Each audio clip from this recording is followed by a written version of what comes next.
Pekerja kopi Binti Liv terkejut bila Fazura datang beli air. Siap nak minta bergambar selfie sama. Assalamualaikum. Hai. Oh, Masya Allah.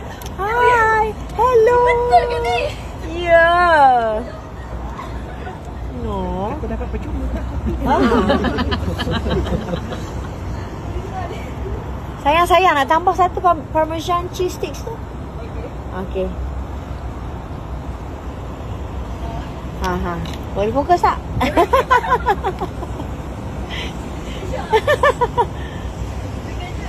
Ya Allah sayang. Nak gambar ke? Nak gambar? Nak gambar? Meh. Selfie je. Selfie je. Selfie. Okay, selfie. Okay. Boleh sekali. Tinggi sikit.